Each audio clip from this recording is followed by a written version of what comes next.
Sean todos bienvenidos. Vamos a entrar a la Biblia, queridos hermanos, al tema de esta mañana. Yo quiero hablarles acerca de la fe y la obediencia. Fe y obediencia.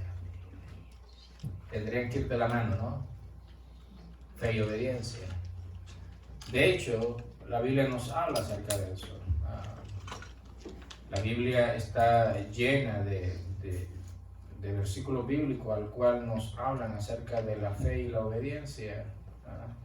Y cuando leíamos el Salmo 119, de la lectura bíblica, entendíamos que Dios nos habla, dice, y vamos a leerlo. Primero vamos a ver la lectura bíblica que como base del tema de esta mañana, fe y obediencia. Dice Pablo a la iglesia de Roma, capítulo número 6, versículo número 17. Pablo hablándole, enseñándole doctrina a la iglesia que está en Roma. Dice, pero gracias a Dios, que aunque erais esclavos del pecado, ¿cuántos éramos esclavos del pecado anteriormente? Amén, ¿verdad? Ahora no. Dice, habéis obedecido de corazón, no de mente. Pablo habla de corazón, apela al centro de nuestra vida. De corazón, aquella forma de doctrina a la cual fuisteis entregados. Dice, habéis obedecido. La obediencia, fe, va acompañada a la palabra de Dios, a lo que Dios ha hecho por nosotros. Y el Salmo 119, versículo 14 y 16 que habíamos leído, el salmista decía de una manera tan especial, ¿no? Dice, hablando de la palabra y relacionando la fe y la obediencia, dice, me he gozado en el camino de tus testimonios. O sea, alguien me preguntaba esta semana, el lunes, martes en el trabajo, que si era difícil, o mejor dicho, esta persona me decía que era mucho más fácil obedecer a las cosas del mundo que a las cosas de Dios, a la palabra de Dios. Yo le decía, no. El problema que nosotros tenemos es que esta semana estábamos enseñando acerca de la concupiscencia. Y creo que la semana pasada les hablé algo acerca de eso, que habla en Santiago, capítulo número 1. Dice que cuando alguno es tentado, no diga que es tentado por parte de Dios, porque Dios no puede ser tentado por el mal, ni Él tienta a nadie, sino que cada uno es tentado cuando de su propia concupiscencia. O sea, es esa fuerza interna que tenemos dentro de nosotros, que nos inclina, nos induce a desobedecer a Dios, a pecar, a elegir por aquello que nos va a traer mal en vez de bien. Solamente por un gozo o un placer momentáneo. Porque el pecado, ¿qué es lo que es en sí el pecado? El pecado lo que hace es una satisfacción momentánea. ¿Sí o no? Viene el drogadicto, por ejemplo, dice, quiero volar en las nubes. Entonces usa una droga. ¿Sí? En vez de subirse a un avión y volar por las nubes, no, usa otra cosa. La mentira. La persona, por sentirse satisfecho, sentirse grande, especial, a veces miente. El salmista entendía que cada pecado, cada desobediencia nos aleja de Dios, pero la obediencia y la fe en sus testimonios, en su palabra, nos acerca, y no solamente nos acerca, nos hace experimentar el gozo, el deleite en Dios. Entonces es mucho más fácil vivir obedeciendo la palabra de Dios que desobedeciéndola, porque desobedeciéndola, le contestaba yo a esta persona, trae consecuencias funestas, trae consecuencias malas, adversas a nuestra vida. El golpe, el rebote que causa el pecado va a ser grande y feo, bochornoso para nuestra vida. Elegir por obedecer a Dios, elegir por obedecer la palabra de Dios, nos trae bendición, no solamente en la vida presente, sino que nos trae bendición y seguridad. Y esto, hermanos, la Biblia nos lo habla bien claro. Seguridad en un futuro.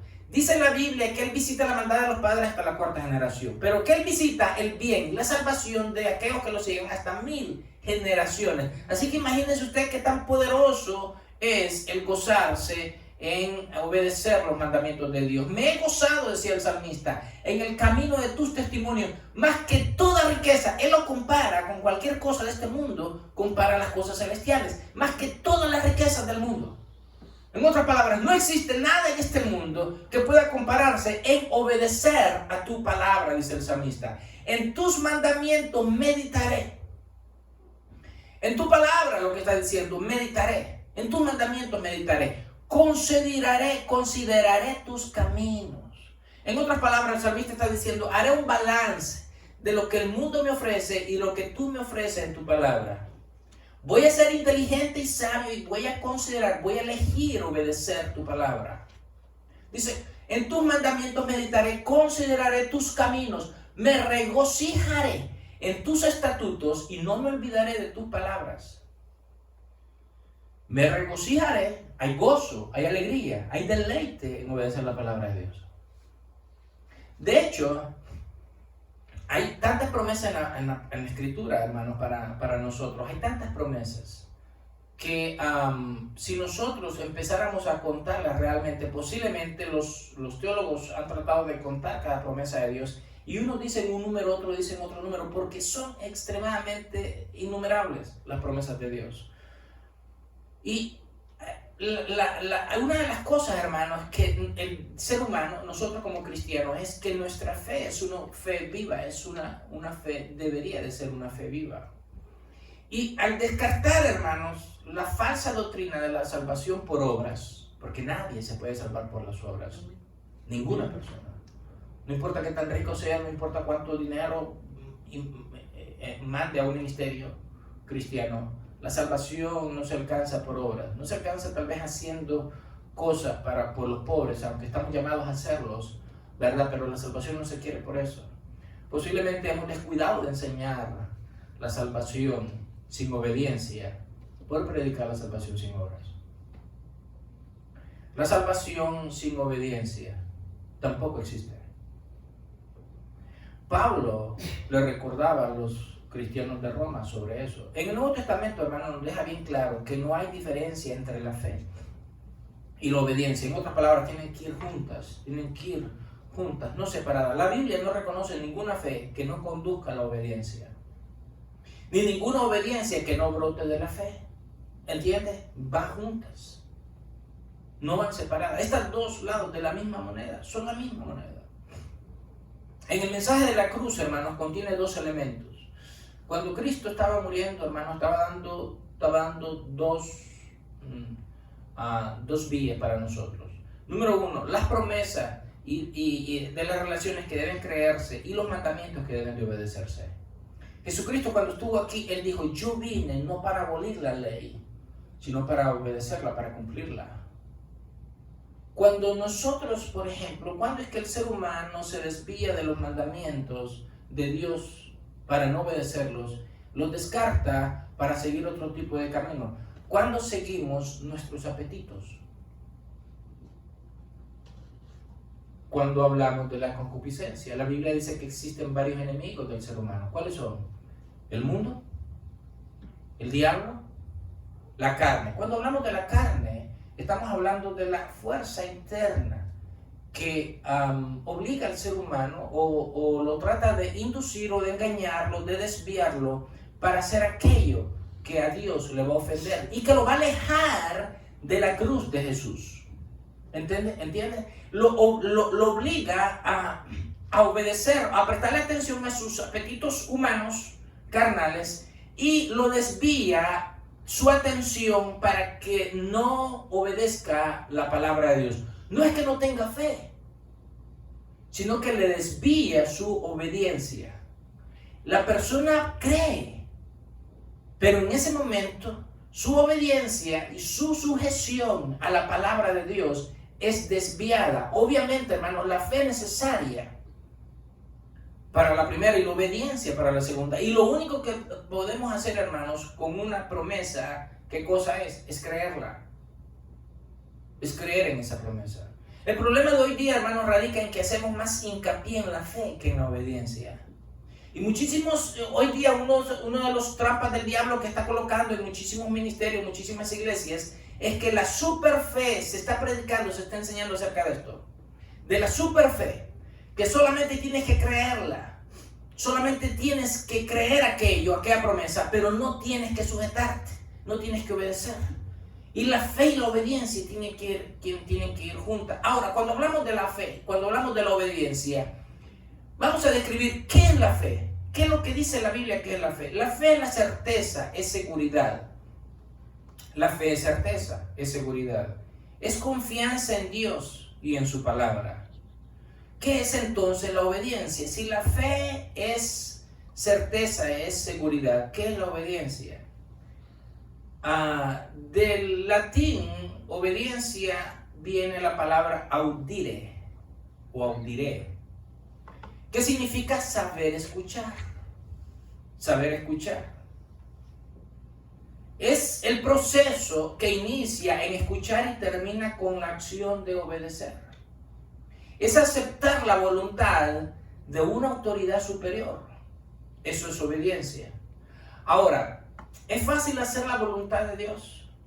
Muchísimas personas, hermanos, optamos muchísimas veces los seres humanos por hacer nuestra voluntad o la voluntad de nuestra concupiscencia, de nuestra carne, en obedecer la palabra de Dios. Ahora, vemos, hermanos, fe y obediencia, algunos ejemplos en la Biblia. Por ejemplo, cuando estuvo Jesucristo aquí en el mundo físicamente, Él se encontró con algunas situaciones de esta índole. Personas que necesitaban un milagro. Cierto hombre que padecía de lepra le dijo al Señor: Señor, si quieres, puedes limpiarme. Este hombre tenía un problema. Tenía un problema de fe.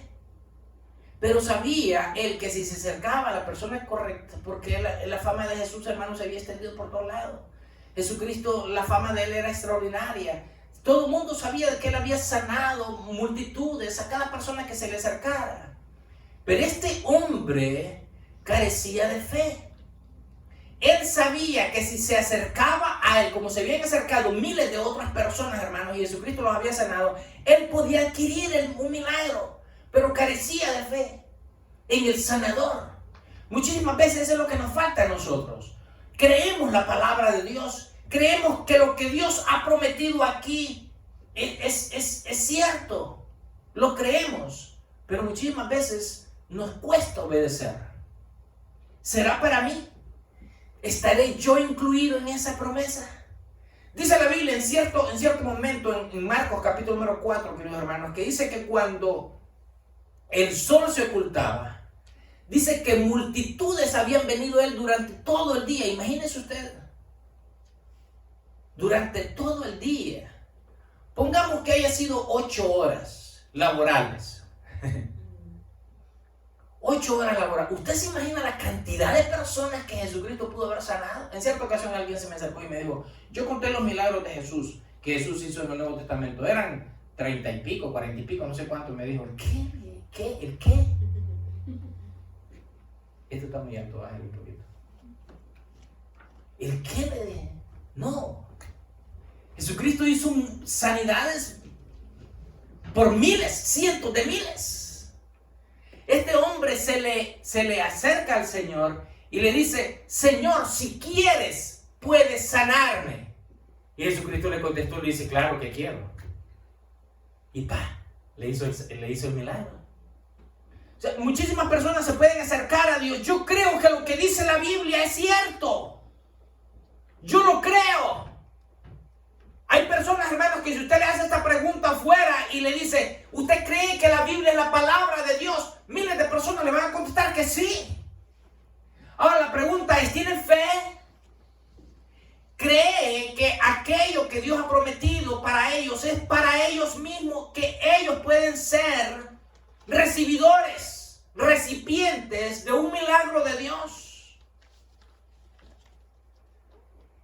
De Jesús, acerca de la obediencia, ¿Qué nos dice la Biblia? En Hebreos capítulo 10, versículo número 6, Hebreos 10, 6, mire lo que dice la Biblia.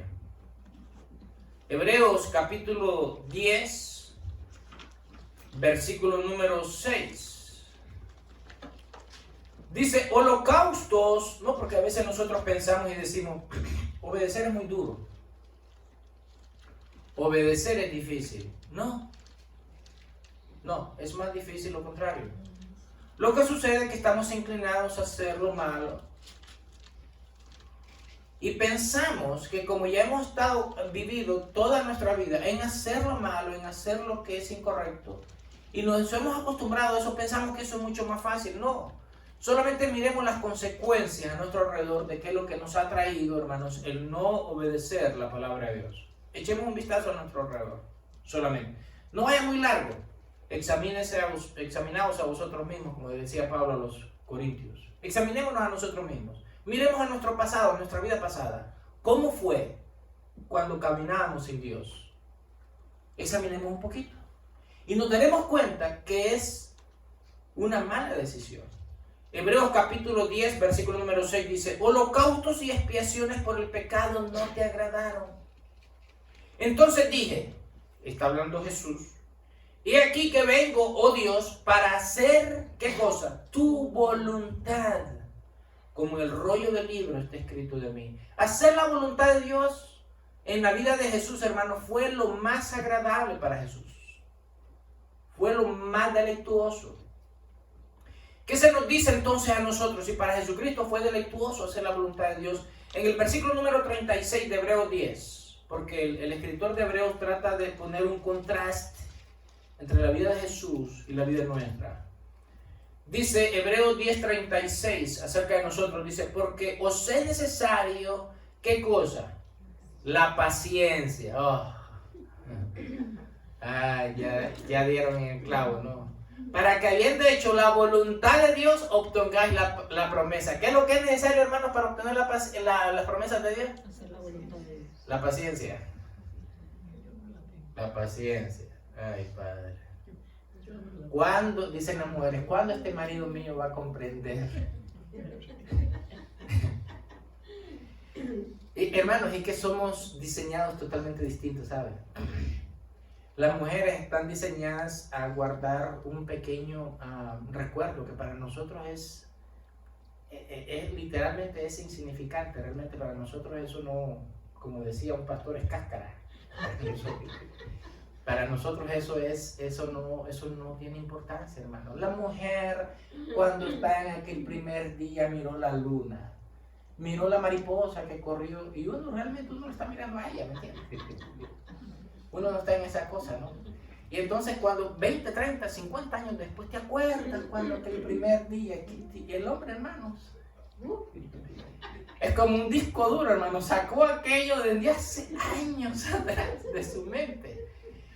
Y la mujer después se enoja con el hombre. Pero no te acordás, es que ya no me querés. No, es que tenga paciencia. No es que no la quiera. Simple y sencillamente, hermano, esas cosas no son Importantes. Por naturaleza, hermano. El hombre no las toma muy en cuenta. ¿Me entiendes? A veces una mirada, las mujeres son muy detallistas. Contaba un pastor en Miami que él lo llamaron a otra iglesia a casar a una parejita. Entonces cuando llegó, la esposa no lo pudo acompañar. Cuando llegó la esposa, cuando llegó el pastor a la casa, y cuéntame, ¿cómo estuvo la boda? El pastor le dice, pues bien. No, sentate, le dice a la mujer. Contame, ¿cómo caminó la novia? ¿Cómo la recibieron? ¿Quién tenía el anillo? Y el pastor dice, no, pues si la boda estuvo bien, ¿qué quieres que te diga? Ese tipo de detalles, hermanos, los hombres no los tomamos muy en cuenta. Y a veces nosotros pensamos, por eso es que la paciencia es muy importante en la vida de la esposa, hermanos, para con el hombre. Pero también al revés también, ¿no? Para el hombre también no es fácil, hermano, no estoy diciendo que es un paquete, no un paquete fácil, la esposa. Es algo que también nosotros debemos tener los unos con los otros. En la familia, los padres para con los hijos para con los padres. Dice, ¿Por qué es necesario la paciencia? Para que habiendo hecho la voluntad de Dios, o sea, para hacer la voluntad de Dios se va a requerir paciencia. ¿Por qué razón, hermanos, el ser humano, una de las razones por las cuales el ser humano necesita la paciencia? Déjenme decirle un secreto bíblico, queridos hermanos. El calendario de Dios, el tiempo en Dios es diferente al tiempo nuestro. Dios nos puso en esta esfera que da vuelta alrededor de una estrella. Cada 24 horas, hermanos, tenemos cada uno de nosotros 24 horas. Dios nos puso en este calendario, en este tiempo, y cada uno de nosotros, queridos hermanos, tiene que aprovechar bien el tiempo. La paciencia, queridos hermanos, es muy importante porque esperar en la promesa de Dios, cuando Dios nos dice, he aquí yo estoy con vosotros todos los días, y a veces cuando pasamos por dificultades, por tiempos, hermanos, donde uno ve que situaciones raras lo están acercando a uno, situaciones difíciles que uno no logra entender. Uno dice, pero espérate, tú me prometiste que ibas a estar conmigo todos los días y mira la situación en que estoy. Okay. Dice la Biblia, ¿acaso Dios te va a mentir? Muchísimas veces Dios trae todas estas situaciones que para nosotros, para nuestro entendimiento, son adversas. Para Dios es un tiempo de reciclaje, de enseñanza para nuestras vidas, de confianza en Él. La Biblia dice que Dios no es mentiroso, que Él va a cumplir sus promesas. Lo único que Él desea que nosotros entendamos, sepamos, creamos, confiemos, es de que si Él dijo que Él iba a estar con nosotros siempre, en medio de la adversidad, en medio de aquella situación que nosotros no entendemos, Dios está ahí con nosotros. La paciencia juega un papel bien importante. Porque dice Dios, hablando de aquellos que no son visitantes, como dice Salmo 91, el que habita el abrigo, o sea, está hablando de aquellas personas que permanecen, no aquellas personas que visita esporádicamente, no. O sea, este versículo, este capítulo es muy importante. El que habita el abrigo del Altísimo, no el visitante, sino que el que habita al abrigo del Altísimo, va a haber muchísimos milagros. Dice, van a caer a su diestra 1000 y 10,000, pero a él no va a llegar. No dice, querido hermano, que el cristiano no va a pasar por situaciones adversas. En ninguna parte de la Biblia dice eso. Y aquí yo estoy con vosotros todos los días hasta el fin del mundo. O sea, en ninguna parte de la Biblia Dios nos ha prometido, hermanos, un camino de deleite de rosas, sino un camino, hermanos, de enseñanza. Déjenme decirle por qué razón. Porque cuando lleguemos al cielo, hermanos, cada uno de nosotros debe de haber recolectado una vida de experiencia en Dios. Una vida de experiencia de Dios. Ahí donde juega un papel muy importante los talentos y los dones, porque estamos llamados a poner en manifiesto dentro de la iglesia del Señor el reino de Dios. La única parte visible del reino de Dios es la iglesia de Cristo aquí en la tierra. Es la única parte visible del reino de Dios. El resto no se ve, aunque se manifiesta en todas partes. La Biblia dice, la única parte visible del reino de Dios es la iglesia. Y estamos llamados a poner, a practicar nuestros dones y nuestros talentos dentro de la iglesia del Señor. ¿Por qué razón? Porque cuando lleguemos a la verdadera vida, esto es una copia. Dios se lo dijo a Moisés. Esto que estamos viviendo no es lo original. Y si en lo original, si en la copia no somos fieles, entonces no se nos va a dar lo original. Así que tenemos que ser fieles en la copia. Tenemos que ser fieles. Le dijo, hazte el monumento, hazte el templo conforme a la copia que te fue mostrada, que te fue dada. ¿A dónde estaba el original? En el cielo. Así que todo lo original está en el cielo. Aquí esto es una copia. Así que si mi talento, mis dones tienen que ser puestos en evidencia en esta copia que tenemos del reino de Dios, de vida, en este momento, porque cuando lleguemos al original, a la vida eterna, que es lo original, no vamos a practicar más. Ahí se va a hacer la obra real. Cuando los muchachos ensayan una danza, cuando ensayan un coro, cuando ensayan un drama, ¿por qué lo ensayan? Para cuando llegue el momento del culto, no equivocarse. ¿Por qué ensayan los coristas? ¿Por qué ensayan los grupos musicales? Para cuando llegue el culto, ¿verdad? Se dé lo mejor. Sí, todo, hermanos, en este momento que nosotros hacemos, todo es un ensayo. Procuremos que el ensayo salga bien, porque cuando llegue el original, no va a haber tiempo de ensayo. De ahí, hermanos, se deduce en la parábola de los talentos, de los dones, hermanos, que al que le es dado poco y no lo administró bien, sino que lo enterró, ¿qué cosa le va a pasar? Se le va a quitar el talento y se lo va a dar a aquel que tiene más. Porque los talentos, los dones, hay que practicarlos. La obediencia a la palabra de Dios, hermanos. Usted puede tener fe en la palabra de Dios, pero si no tiene obediencia, está chicharrón, como dice aquel. Está mal. La obediencia, hermanos, tiene que ir de la mano a la fe. No, yo creo en Dios. Sí, lo obedeces. La iglesia de Jesucristo, hermanos, está lleno de ¿cómo se le llama esta persona que va a todos los lugares de visita? ¿Cómo se llama esta frase? Visitantes. Sí, Turistas. de turistas. La iglesia está llena de turistas y le voy a decir por qué. Porque la gente no quiere obedecer la palabra de Dios. La gente se está basando, yo pienso, yo siento, en mi corazón. No podemos inclinarnos ante este tipo de forma de ser. Yo no me puedo inclinar a, yo creo, mi hermano, que tú tienes que hacer esto y lo otro. No. Yo pienso que hermanos, tenemos que hacer esto. No. Espérate un segundo. ¿Qué es lo que dice la Biblia que tengo yo que hacer?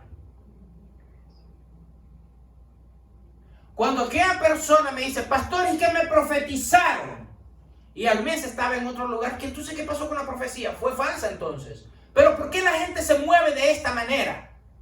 Porque la gente no quiere obedecer. La obediencia, hermano, es un estilo de vida disciplinado. Y la gente no le gusta la disciplina. La gente quiere seguir siendo indisciplinado. Queremos no obedecer. Desde niños, hermanos, estamos propensos a no obedecer. Usted le dice a un chamaquito, a un niñito, no toque eso.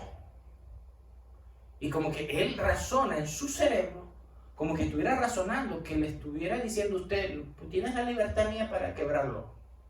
Porque inmediatamente en cuanto usted gira su rostro, el muchacho va y lo toca. Por eso es que cuando los padres tienen niñitos que comienzan a caminar y todo eso, quiten las cosas las cosas donde su manito, su bracito puede llegar, porque no los va a ver más. No es que porque lo quiera hacer, sino que no juegue con eso. Él no lo va a hacer porque quiera, sino que su naturaleza lo va a llevar a eso. ¿Verdad? ¿Por qué? Porque desde pequeños estamos, hermanos, la naturaleza nos obliga a desobedecer, a desobedecer a Dios.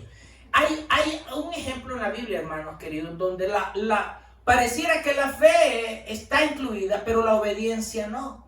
En 1 Samuel capítulo número 15, vaya a su Biblia por favor, 1 Samuel capítulo número 15, en la palabra de Dios, se nos da un ejemplo donde el primer rey de Israel, Saúl, Dios levantó a Saúl porque la nación de Israel quería caminar de acuerdo a las otras naciones. Esto es bien importante porque la nación de Israel era y es única. Debemos de entender eso. Y ahora nosotros formamos parte, dice Pablo en la iglesia de Éfeso, en la epístola de Éfeso, que somos el Israel espiritual de Dios. Escuche esto. No es que yo le estoy diciendo que somos judíos ahora. Somos el Israel espiritual de Dios, dice la Biblia. Sí, estamos llamados a creer en la palabra de Dios, pero también a obedecer la palabra de Dios. Ok, Israel en aquel entonces le dijo al profeta, queremos ser como las naciones del resto del mundo. Espérate, no podemos ser como las naciones del resto del mundo. ¿Qué es lo que dice la Biblia que formamos nosotros, que somos para Dios? Un pueblo, una nación santa, pueblo adquirido por Dios. No somos igual al mundo. Estamos dentro del mundo, pero no somos parte de él, ¿me entiendes? Usted puede estar en medio en su trabajo, lo que sea, usted puede estar en medio de otro tipo de personas que no son creyentes, pero eso de que usted no es parte del mundo de ellos. Podemos estar dentro de este mundo, pero no somos parte de él. Y cuando Samuel el profeta va delante de Dios a ponerle la queja que el pueblo le decía, que querían tener un rey igual que el resto de las naciones, Samuel va delante de Dios y le dice: mira, Señor. Samuel llorando se inclina delante de Dios, llorando con sus lágrimas en su rostro, y le dice: mira, Dios, que me han rechazado. Y Dios le dice a Samuel, Samuel, no te están rechazando a ti, es a mí que me están rechazando. Es a mí que me están rechazando, porque ellos quieren caminar de acuerdo al resto de las naciones. Y le dice Dios: dale lo que ellos te están pidiendo para que comprueben. Se va a levantar un rey donde los va a obligar a los hijos de ellos, los va a llevar a la armada, les va a hacer pagar impuestos, les va a hacer esto y lo otro, y ellos, para que cosechen lo que ellos ahora te están pidiendo. Dale lo que ellos te están pidiendo, Samuel, y deja de estar chillando, levantarte de ahí. Le digo: porque a ti no te están rechazando, es a mí que me están rechazando. Y cuando el profeta Samuel le da la primera orden al rey Saúl, le dice: Amalek era y fue y todavía está por cabezones, le hacía frente a Israel en cada situación, les hacía guerra, les robaban los granos que cosechaban, y los mataban, los acechaban. Amalek era para Israel el talón de Aquiles que no podía vencer. Amalek representa hoy el pecado, el tuétano del pecado, lo grueso del pecado, que nosotros no podemos negociar con ellos. Dios le había dado una orden a Samuel, al profeta Samuel, para que se le dijera a Saúl como el rey. Le dice: ve, enfrenta a Amalek y escucha lo que vas a hacer con Amalek. Le dijo: vas a matar a los niños de pecho, vas a matar a cada hombre y cada mujer, vas a quemar sus casas, vas a barrer y no vas a tocar nada, porque yo lo he maldecido. Son anatema delante de mí. Cuando llegues donde Amalek, yo te voy a dar la unción para que lo venzas. Le dice: vas a abolir a Amalek de sobre la faz de la tierra. No quiero que quede, aunque sea un recuerdo de Amalek. Cuando va Saúl a hacer frente a Amalek, ve algunos animales gorditos, un chanchito bien gordito, y dice: ay, qué rico se va a mirar para Navidad, está poniéndole una manzana, poniéndole, asarlo, ¿no? Y ponerle una manzana en el hocico. Está gordito. Ve por allá una vaca también hermosa, que da bastante leche y esto y lo otro, y dice: vamos a coger también la vaca. Y comienza a agarrar lo que él considera desde su punto de vista rebelde, pecaminoso, humano, como bien, como bueno. Cuando él agarra a estos animales y quema el resto de lo que es la ciudad de Amalek, y coge vivo, dice la Biblia, al rey de Amalek, cosa que Dios le dijo que le volara la cabeza. Y la tradición judía dice que no solamente tomó al rey de Amalek, sino tomó también a la esposa de Amalek viva. Entonces, cuando van delante, llegan ellos al campamento con aquellos animales y un montón de fuego se asomaba por allá de los restos de Amalek, de la ciudad de Amalek. Ellos van, Dios le levanta al profeta, a Samuel, y le dice: ve, encuéntrate con Saúl, porque ha desobedecido. No ha hecho conforme a como yo le dije por medio de ti que hiciera con Amalek. Y cuando va Samuel ya sabe lo que hizo Amalek, porque Dios se lo acaba de decir. A Saúl, porque Dios se lo acaba de decir. Se encuentra y él trata, le dice: dame el reporte del mandato de Dios que te di. Y le dice: destruí la ciudad. Pero cuando Saúl está tratando de excusar el mandato de Dios, la orden de Dios que Dios le había dado sobre Amalek, aquellos animales que él había tomado como para él, aquellos animales bramaban y mugían mucho más fuerte de la voz de él. cuando él estaba tratando de dar la excusa que él quería darle al profeta, aquellos animales hacían más ruido que la voz de él. Y no dejaba que Samuel escuchara la excusa de Saúl. Y cuando el profeta ve que esta situación no logra escuchar la excusa de Saúl, y le dice, ¿qué son estos bramidos de animales? Este ruido de animales que estoy escuchando, porque no me deja escuchar lo que tú me estás diciendo. Esto es lo que pasa cuando nosotros no obedecemos a Dios. Las cosas que hacemos hablan más fuerte que nuestras palabras. Por eso es que Saúl no encontraba llegar al oído del profeta, porque lo que él había hecho ensordecía al oído de Dios. La obediencia, hermanos, es tan importante en los caminos del Señor que no debe separarse de la fe. Y en el capítulo 15, versículo número 22, Samuel, el profeta, le declara algo aquí a Saúl, bien importante para Saúl, de vida o muerte para Saúl, pero también era de vida o muerte también para nosotros. Es de vida o muerte también para nosotros. Y Samuel dijo, ¿se complace Jehová tanto en los holocaustos y víctimas? Porque él le había dicho, traje estos animales para ofrecérselos a Dios. Dios no necesita nada del mundo. Dios no necesitaba de estos animales que él ya había maldecido. ¿Se complace Jehová tanto en los holocaustos y víctimas como el que se obedezca a las palabras de Jehová?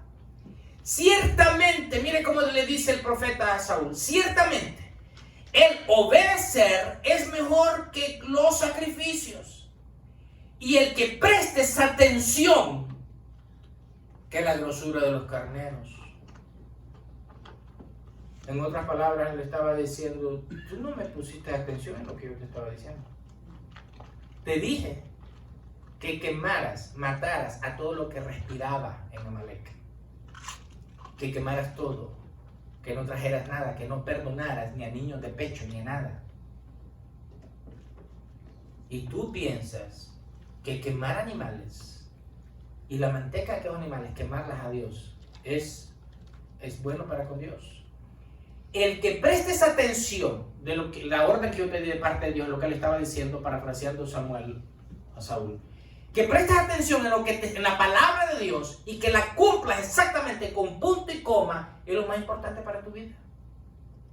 Dice, el prestar atención que la grosura de los carneros, versículo 23. Mire cómo Dios considera los pecados, hermanos. A veces nosotros pensamos que los pecados, adivinación, idolatría.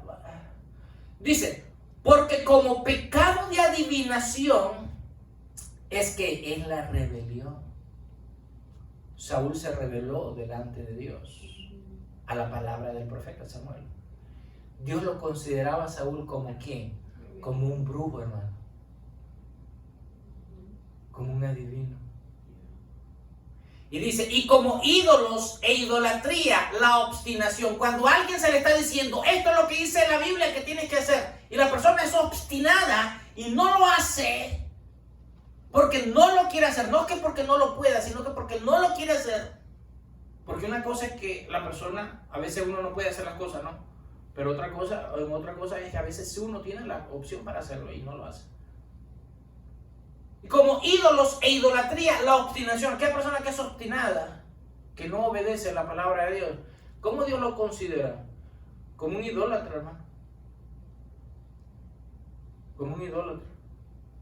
Dice, por cuanto tú desechaste la palabra de Jehová. ¿Por qué le dice el profeta desechó la palabra de Dios? ¿Por qué razón? Porque no lo obedeció. Porque no lo obedeció.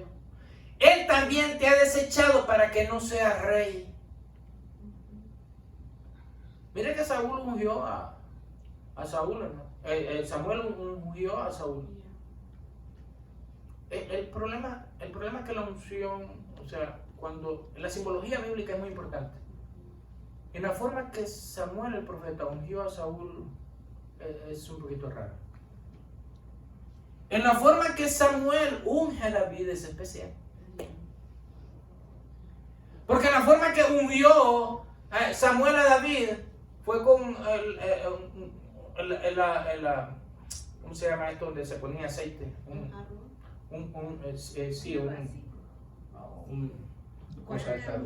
Cuerno. Sí. Pero en la forma que ungió a Saúl, hermanos, fue con una copa. Y hay una diferencia de aquí al cielo. ¿Qué representan las copas en la Biblia, hermano? En el libro de Apocalipsis, donde está la ira de Dios. Es especial. ¿A qué se dedicaba David? ¿Cuál era el rol de David? El pastor de ovejas. Pastor de ovejas. ¿A qué se dedicaba Saúl, hermano? A pastorear burros. No, en serio, eso está en la Biblia. Sí. Dice que salió, dice en el capítulo número 10, dice que le dice Dios a Samuel, le dice, ve, encuéntrate con Saúl. Anda siguiendo un burro que se le salió del corral. Y cuando se encuentra con Saúl, le dice, deja de estar siguiendo el burro ese, le dijo Samuel. Le dice, ya lo encontró, aquel lo encontró, ya lo llevó al corral. Le dice, no te preocupes, llégate a tu casa, yo voy a llegar allí para unirte. Dios te ha escogido para que seas rey. ¿Por qué? ¿Por qué Dios se escogió? Porque el pueblo pidió que fueran igual al resto del mundo. Y David, ¿quién fue? Dice, conforme al corazón de Dios. Un pastor de ovejas. Dice que cuando llegaba un oso y quería coger una oveja, o un león quería coger una oveja, este muchacho que tenía 16 años, dice que se agarraron. ¿Quién se va a enfrentar a un león, hermano, en su fuerza, hermano? No, hermano, si yo veo un león, hermano, el grumo es el que se me ve, hermano. Pero dice que David, hermanos, era un hombre muy especial. Dice que era de hermoso semblante, más o menos así como mi porte. Dice que hermoso semblante, dice, era el octavo. Cuando Samuel llegó a la casa de Isaí, le dice, Dios me ordenó ungir a uno de tus hijos para que sea rey de Israel, pero estaba Saúl rey. Espérate, ¿cómo vas a enfrentar a estos hombres? Y Samuel sabía que esta situación, pero Samuel decía, Dios sabrá lo que está haciendo, yo me hago a un lado. Cuando él lo unge, dice, Isaí le dice, porque el que nace primero, hermanos, había una promesa, ¿verdad? Dice, Isaí le dice a Samuel, al profeta, entró el primero y llamó al que nació primero. Le dice, profeta Samuel, mi señor, delante de usted está el ungido de Jehová. Y Dios, cuando ungía a alguien, Dios le ungía, el Espíritu Santo le ungía el oído derecho, el dedo derecho de la mano y el dedo derecho del pie. Es la forma que Dios le decía, yo te voy a hablar por acá, escucha muy bien mi voz, te voy a dirigir por mi mano, vas a ir a donde yo quiero que vayas. Esa era la. Y en ese momento el Espíritu Santo le dice al oído al profeta, le dice, no veas lo que está delante de ti, porque todos ustedes están mirando lo que está delante de sus ojos, yo veo el corazón, yo lo desecho, apártalo. Y le dice, ¿cuál es el otro?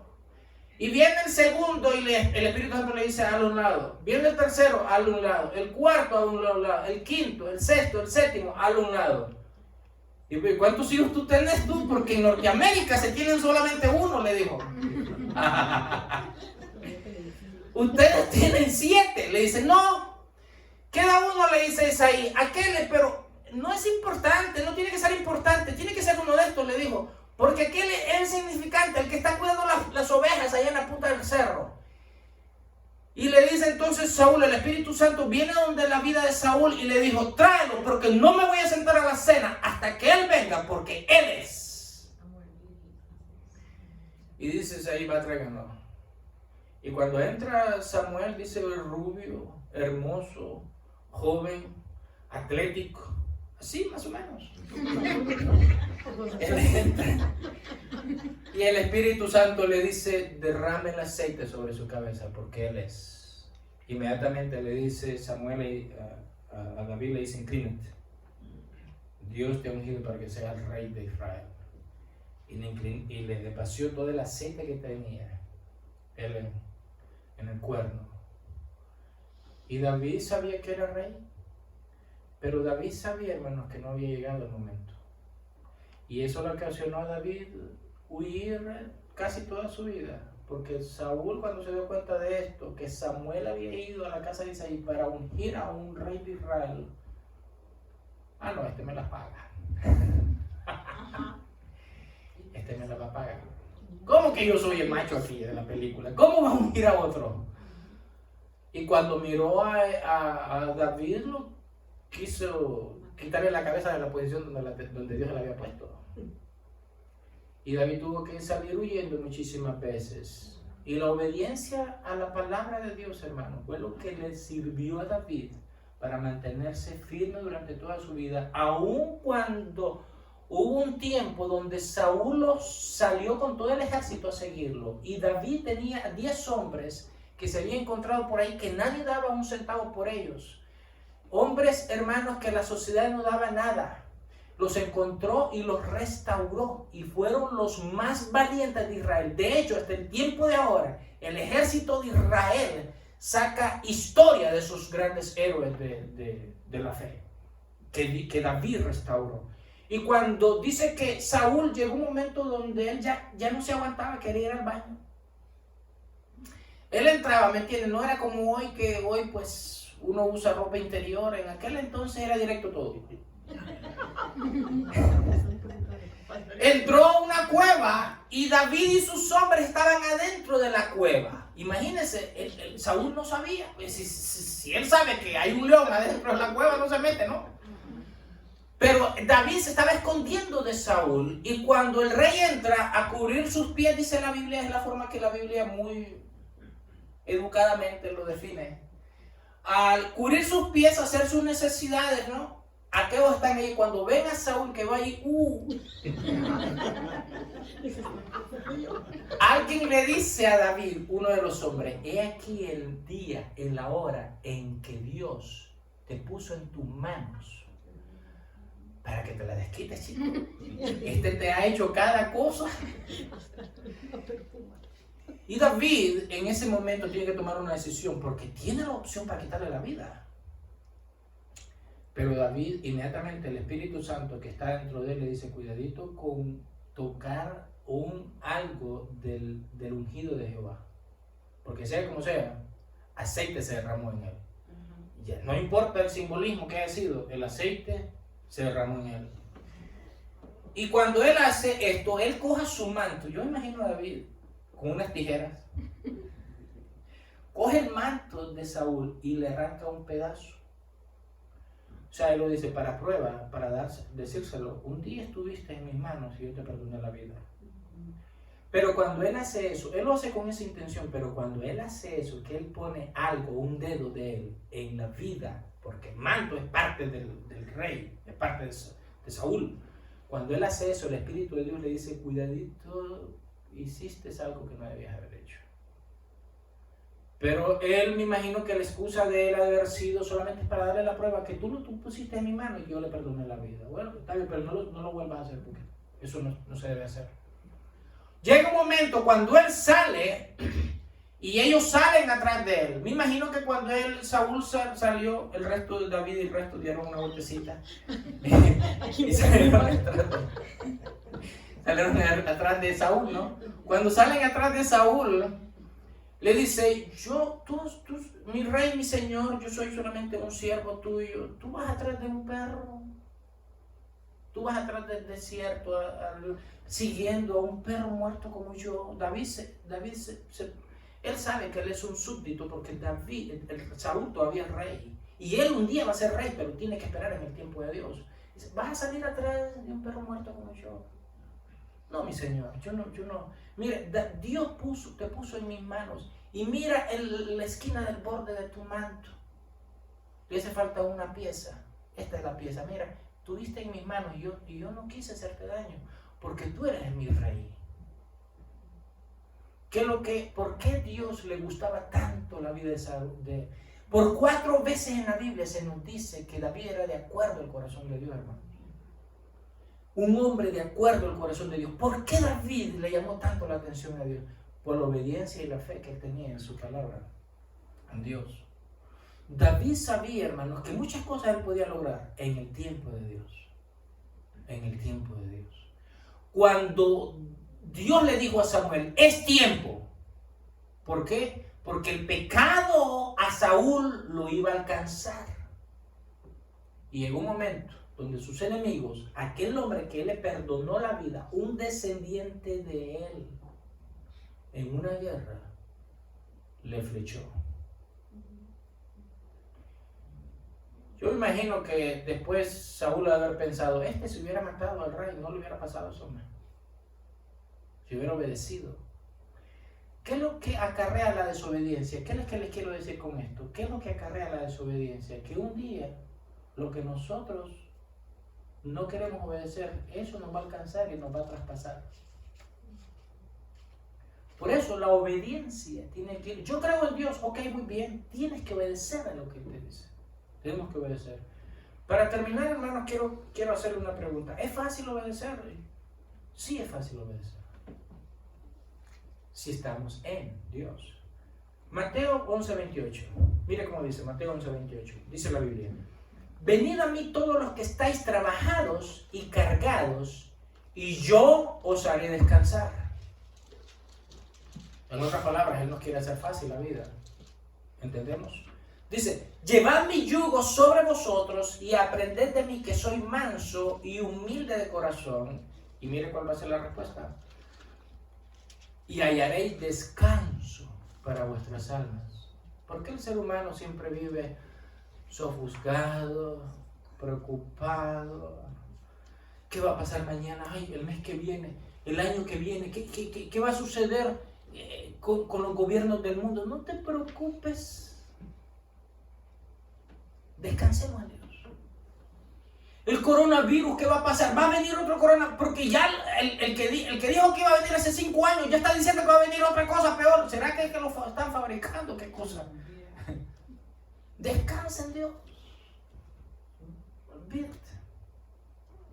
Dice la Biblia que Dios enloquece el consejo de las naciones. Y hallaréis descanso para vuestras almas, porque mi yugo es fácil y ligera mi carga. Es necesario el toque de Dios, hermanos, para obedecer las santas escrituras. Es necesario el toque de Dios.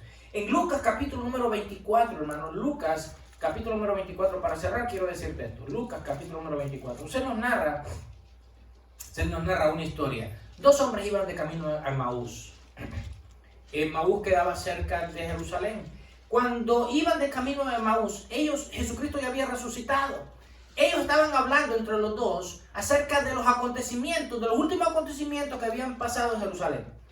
De cómo Jesucristo, el Mesías de Dios, habían cientos de testigos que hablaban de que Él había resucitado. Y estos iban hablando entre ellos. De repente Jesucristo se apareció a un lado de ellos y comenzó a caminar con ellos. Pero fíjense qué interesante, Jesucristo se unió a la conversación. Le dijo, Jesús, ¿qué son estas palabras que están entre ustedes? Tú eres el único forastero que no sabe, y el autor de la situación de la historia. Le dice, eres el único forastero que no sabe lo que ha acontecido, pero ¿dónde te has metido? Le dice, no sabes, Jesús, alguien realmente formidable, alguien que ha venido de Dios, se nos dice que ha resucitado después de 3 días de muerto. Y Jesucristo comienza, dice la palabra del Señor, que comenzando desde Moisés y siguiendo por todos los profetas, les declaraba toda la escritura que hablaban de Él.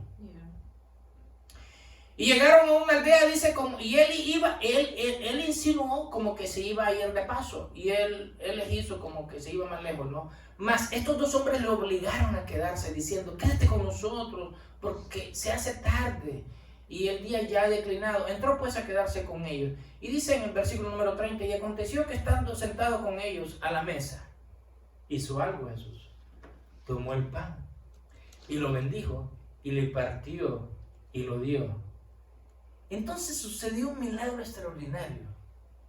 Dice la Biblia que entonces le fueron abiertos los ojos y le reconocieron que era él. ¿Qué pasó entonces? Como en el resto de las horas que habían pasado caminando con él, entonces, que le miraban la cara y todo eso, ¿qué pasó? No le habían reconocido. ¿Qué sucede, hermanos, cuando nosotros no estamos obedeciendo la palabra de Dios? Estamos ciegos. Jesucristo, el Espíritu Santo puede estar al lado de nosotros, caminando con nosotros. ¿Y qué va a pasar? Ay, yo no lo siento. Carnaval, no. ¿Dónde estará Dios?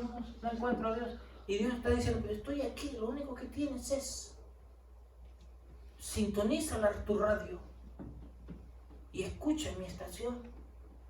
Dice, le fueron abiertos los oídos y le reconocieron. Y sucedió otro milagro, hermano, que así como apareció, se desapareció, pero esta vez se desapareció enfrente de ellos. Dice que al momento, hermano, se desapareció de su vista. Lo tenían enfrente, les estaba dando la comida, les partió la Santa Cena, pero en cuanto le fueron abiertos el entendimiento, ¡pum!, se desapareció. Pero en el versículo número 36 en adelante, dice que mientras ellos hablaban de estas cosas, Jesús se puso en medio de, está hablando de los discípulos, están en el aposento, y les dijo, paz a vosotros. Entonces, espantados y atemorizados, pensaban que había un espíritu, ¿no? Porque, imagínense, estaban todos encerrados, las puertas estaban cerradas, y de repente Jesús se aparece ahí en medio de ellos. Cualquiera puede pensar, este es un fantasma, pensaron ellos, y pensaban que había un espíritu, ¿no? Pero él les dijo, ¿por qué estáis turbados si vienen a vuestros pensamientos, vienen a vuestros corazones estos pensamientos? Mirad mis manos, les enseñó sus manos, y mirad mis pies, les enseñó los pies. Yo mismo soy. Les dijo, por aquellos, ¿no?, que no creían, palpad y ved. Les dijo, porque un espíritu no tiene carne ni hueso como ves que yo tengo. O sea, ellos pensaban literalmente que era un fantasma. Y como posiblemente tal vez algunos, aún tocándolo, dudaban, porque sí mismo hay algunos que usted les da las pruebas audibles, visibles y todo, y sí, lo veo y lo creo, lo veo y lo siento, pero no creo. Hay algunos que son así, y él parece ser que encontró esta situación en medio de ellos. Versículo 41, y después de tocarlo y verlo, ¿verdad? Y como todavía de ellos, de gozo, no lo creían, tocándolo y viéndolo, ¿verdad? Bueno, estaban maravillados, y como todavía no lo creían, les dijo entonces él, ¿tenés algo aquí de comer? Entonces le dieron parte de un pez asado y un panal de miel. Y yo me imagino que después de haber mirado de que Jesús apartó las espinas, ellos han de haber dicho, espérate un segundo, yo creo que un fantasma no va a apartar espinas. ¿Ah? ¿Sí o no? Y entonces le dijeron, y él lo tomó, dice, y comió delante de ellos, y les dijo, estas son las palabras que os hablé, estando aún con vosotros, que era necesario, había una necesidad para el mundo, hermanos, que se cumpliese todo lo que está escrito de él en la ley, y de Moisés en los profetas en los salmos. Versículo 45, entonces les abrió el entendimiento para que comprendiesen las escrituras. ¿Qué pasa cuando un judío o un gentil, cualquiera de nosotros, todavía seguimos en una situación de reciclaje constante? Es cuando nuestro entendimiento todavía no ha sido abierto por parte del Señor. Dios quiere, hermanos, que suceda el milagro, que el Espíritu Santo de Dios pueda hacer un milagro en nuestra vida, y que la fe y la obediencia a su palabra sea una realidad en nosotros. Lo único que hace, hermanos, a un ser humano, una nueva persona, es cuando la palabra de Dios le es revelada. Sus sentidos le son abiertos para que entienda y comprenda su necesidad de arrepentimiento y al mismo tiempo, hermanos, de un cambio de vida. Por eso necesitamos la fe y la obediencia en la Sagrada Escritura. Quiero cerrar diciéndote este versículo bíblico. Está en Eclesiastés 3:21. Eclesiastés 3:21. Es el último versículo que traigo. Dice la Biblia, hijo mío, no se aparten estas cosas de tus ojos. Cuidado con mirar algo más. Eso es lo que está diciendo Dios. Cuidado con desviar tu vista de mis caminos. Guarda la ley y el consejo. ¿Y qué consecuencia habrá de esto? y serán vida a tu alma y gracia, ¿qué cosa? A tu cuello. En otras palabras, te van a salvar la vida. Entonces entenderás por tu camino, entonces andarás por tu camino confiadamente y tu pie no tropezará. Y tu pie no tropezará. ¿Por qué razón? Por guardar la palabra de Dios y el consejo de Dios. Va a ser vida a mi alma y gracia a mi cuello.